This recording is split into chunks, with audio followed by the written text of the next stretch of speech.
Hello everybody and welcome to Slime Rancher. Alright.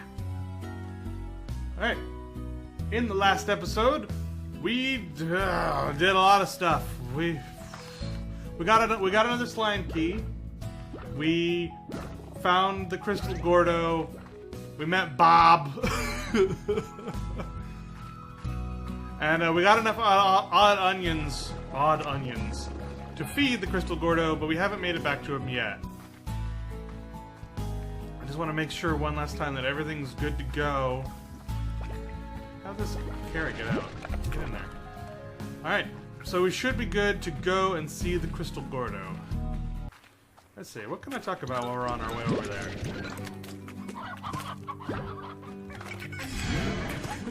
Did you know that I had jargon aphasia? That's a thing.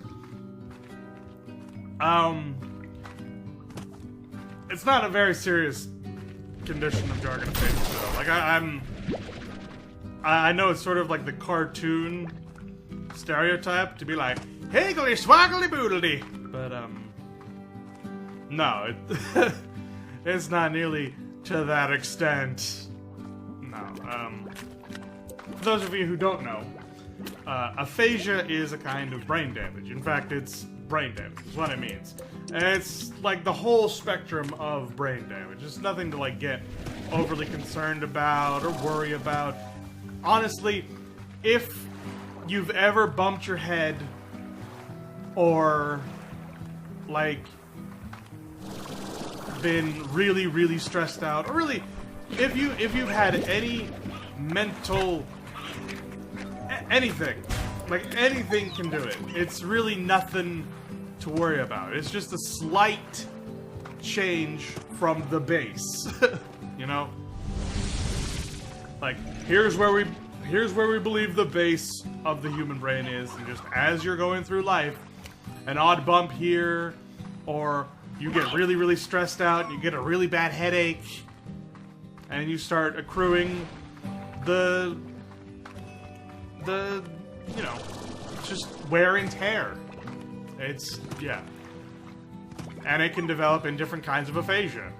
There are, of course, the more serious kinds where, you know, where it's actually considered brain damage.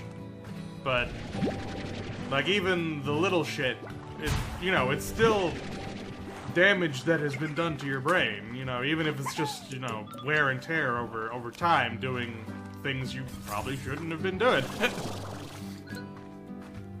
But, yeah, no, so I have a very slight case of jargon aphasia, and what that means is, by the way, here's the, oh no, there's a hole.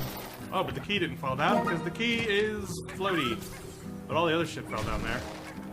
Whee! Ah! Things!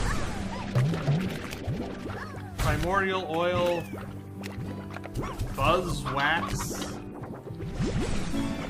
split stream.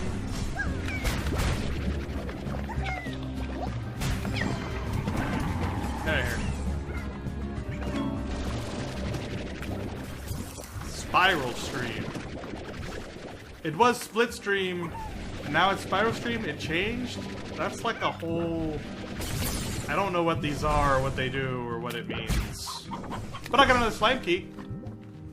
Anyway, what I was saying was what jargon aphasia specifically is when the stream of you have a thought, it gets processed into language, it comes out your mouth, gets interrupted without any of the previous or other parts of that system realizing that the disconnect happened. So you'll be talking, and to you, it'll sound like what you're saying is entirely normal and makes perfect sense. You won't even notice that you've said something wrong until someone points it out. Or until you listen back to it on the recording. That can also be a thing. And, yeah, no. A perfect example this happened to me a few years ago, after I'd already figured out that this was something that I was doing. So, it wasn't news to me. But, I was in the car with my sister, and I noticed these two plastic bags were sort of like spinning and like intertwining with each other, and it looked really nice. Like, I know it was like, oh, plastic bag blowing in the wind, how artsy fartsy. No, seriously, it looked really pretty for whatever reason. And I pointed it out to my sister, and what I thought I said was, hey, look at those plastic bags. And I realized that I had said something wrong when she looked at me and said, I don't see any books. And I was like,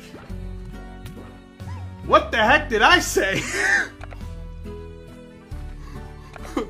that was the response. I have nowhere to like store these. I don't even know what the heck they are. I guess I'll just make more storage space and just put them away until I can find another place for them.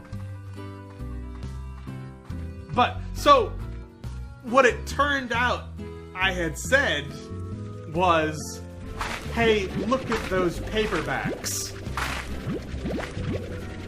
I didn't realize I'd said paperbacks. I thought I said plastic bags. It sounded correct to me. And I will still sometimes get into fights with my friends. Like, no, that's not what I said. That's not what I said. But, yeah, no. Because of her reaction and because it's my sister, I knew that it wasn't her messing up and not hearing me. Because, like, you know, she's my oldest sister. Hey, I kind of respect her intelligence a little bit more than my friends. I know that's sort of crude to say, and it's sort of dissing my friends a little bit. I don't mean any harm by it. It's like, I trust them to be at least as intelligent as me, if not more intelligent. But when we're having a conversation and they're like, you said that you agreed with me. No, that's not what I said at all. How dare you twist my words, you douchebag. If it was jargon aphasia, it would have been completely contextless. It would have been, instead of plastic bags, paperbacks. Paperbacks. You know, because that's what it does. It doesn't make it, and I guess that's sort of a flawed example because paperbacks and plastic bags may sound sort of similar. But jargon aphasia will replace words with anything. And that's sort of the joke that goes on with like more extreme cases in like cartoons and stuff. And it is something that happens in real life where people will say made up words and made up noises. It won't be language. It'll be hit the flaggle-doodle with the beetle bops. And what he said made perfect sense to him.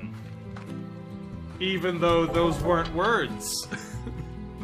It's not, you know, because he's special or because he doesn't know the words for the things he's saying. It's because he has jargon aphasia and he thought what he said was correct. To him, there would be no difference. And same with me. That's why sometimes I'll be like, what did I say? Or, you know, yeah. So that's what jargon aphasia is.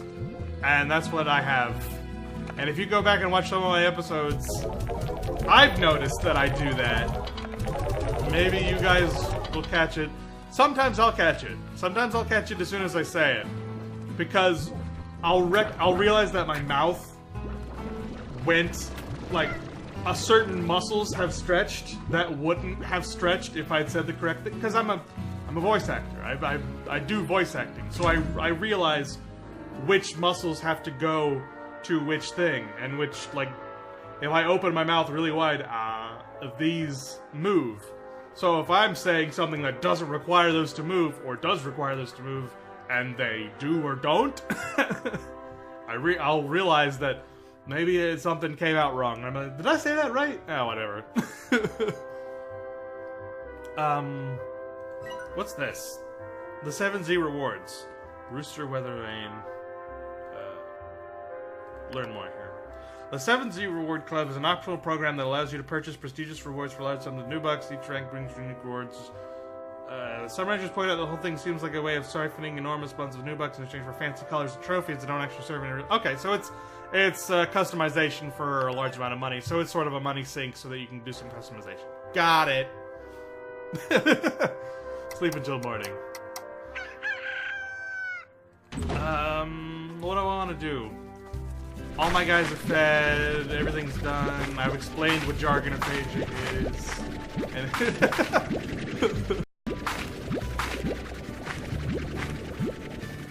I think what I want to do is I want to go spend my 2 slime keys and go exploring. Let's go exploring today. Let's just make sure that all my guys are fed, and then we'll go exploring. Heartbeats for you guys. Okas for you guys. I wonder if there is a slime whose favorite food is carrots. That would be nice. These aren't done yet. Poop. Let's buy an internet and an auto feeder for you guys. And I guess I'll just feed you guys carrots.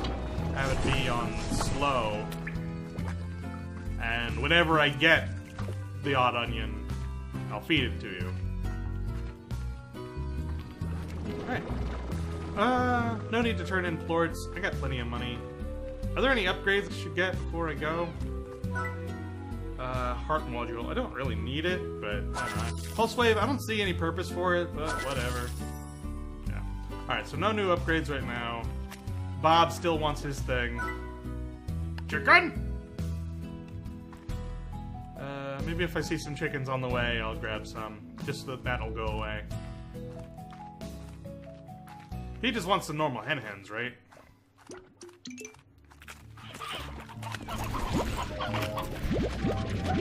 There, I'm done already, actually. I'll go back and give them to him. Might as well. And then we'll head out and use our slime keys.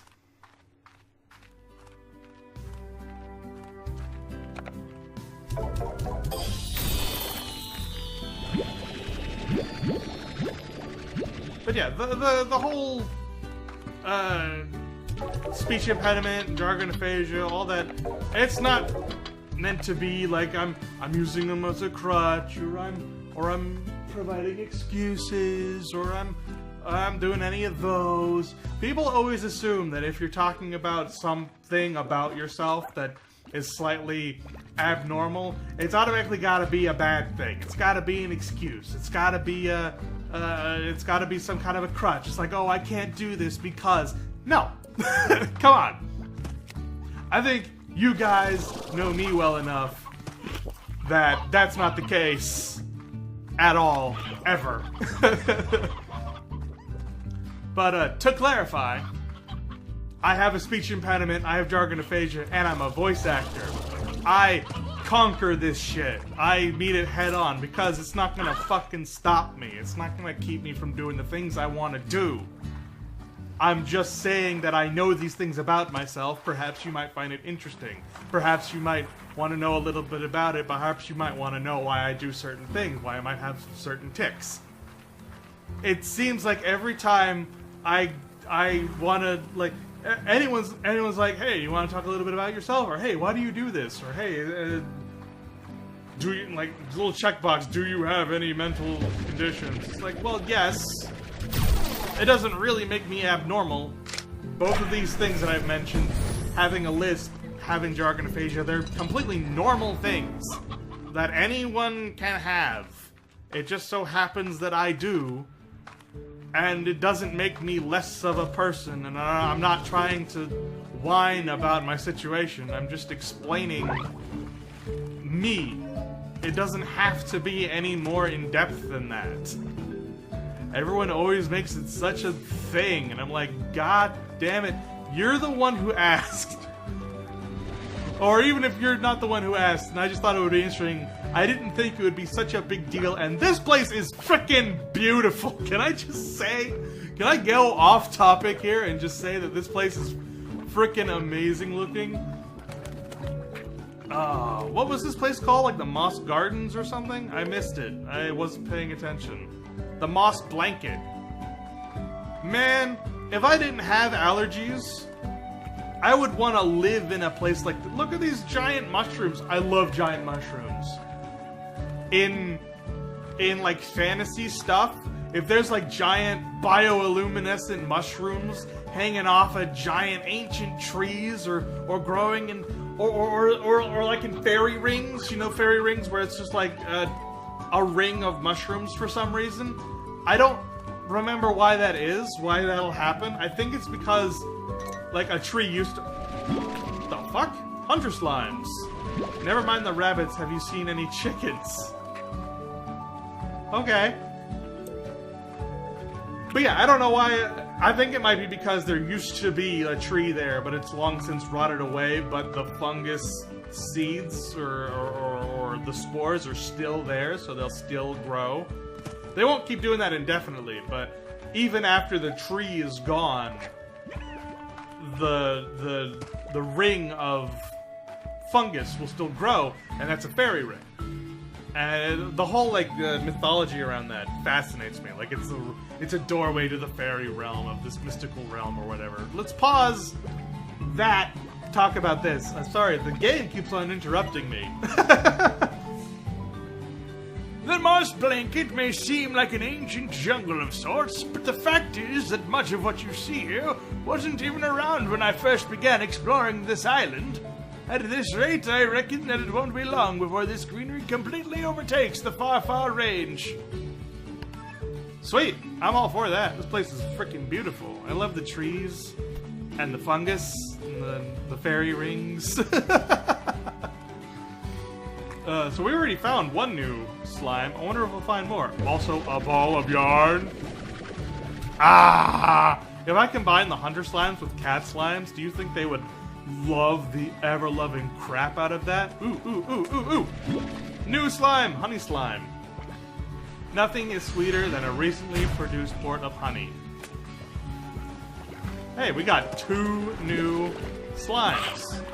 That works out really well. I'll combine these 2 together. I still need something to combine with the crystal slime, though. Maybe I'll find a third kind. Ah! It's a honey gordo. They eat fruit. I just so happen to have an enormous amount. I don't think they like Q-berries, though. I think they like something else. Let's check. So honey slimes like mint mangoes. Honey slimes like meat. Roostros. So, ooh, I think that is a mint mango. Damn it! Ah! Everything else was in the way. Poop. Maybe I'll find some mint mangoes somewhere. Man, hate that.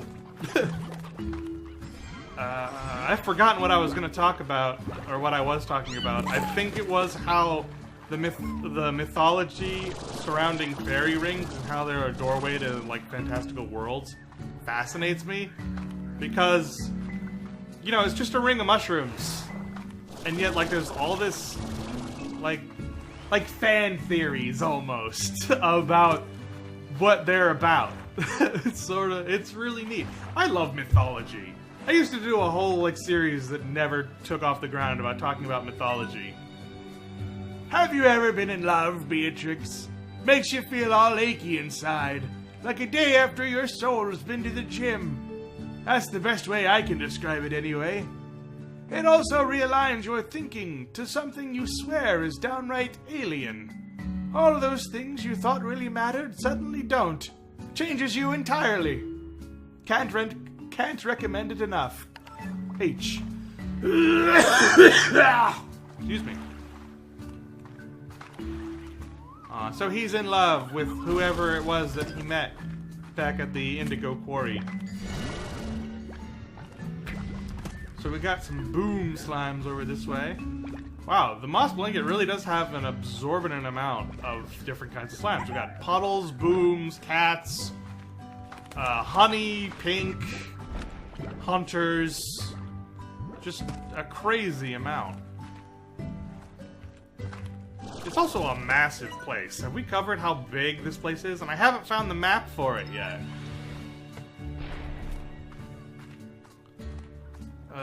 Maybe I'll find it this way. But yeah, so like, mythology almost seems like the very first fan theories, and I think that's so neat. I love fan theories and the conspiracy theories and mythology and all that sort of stuff. I love thinking about things. Like that's sort of the thing that I love. Like, all of this stuff proves that people continue to think about things even after science may convince otherwise. Like, even when science sort of disproves fairy rings and all the other mythologies, that I don't think it devalues the mythology. I don't think it devalues the sort of fantasies around it. Even when, like, it's sort of like when a creator comes out and debunks a fan theory, and people are like, well, why should we even continue the fan theory then? You've sort of ruined the fun for us. And I'm like, I kind of disagree. I think that it's still incredibly interesting that these thoughts were still being had. That you know, this stuff took you to a place completely different than what was intended. And you know, I think that's where, like, something that my friends and family, they don't really seem to get about me. Something that actually confounds most people that I've met is that I am not a religious person. In fact, if I had to pick a religion that most describes me, I would have to say it's probably Buddhism, or something else that's an internal religion, where it's not about what's out there. What's out there, it's more important that what's inside, what the way you're thinking, and that you continue to grow and expand your thoughts and continue to develop, and you know, you keep yourself from stagnating. I think that's more important than whatever it is that's out there. Because whatever it is that's out there is going to do whatever it wants anyway. That's sort of the thing. Like, God has his divine plan, or God has all of these... God created the universe. It's like, well, great. I don't need to mess with it then. Whatever he's doing, he can keep on doing. I'll work on me. Regardless of what religion. But, at the same time, religion fascinates me. And because, like I said, it's one of the original fan theories, almost. Like, I don't know how this works, but here's what I think, and here's some of the things, and isn't it interesting? Isn't it interesting that these things happen? Why do you think that is? Could it be this? Could it... maybe. And, you know, over time, as science develops, and as you start to think about things, maybe that stops being the best way to describe it. Maybe the Earth wasn't created in 7 days.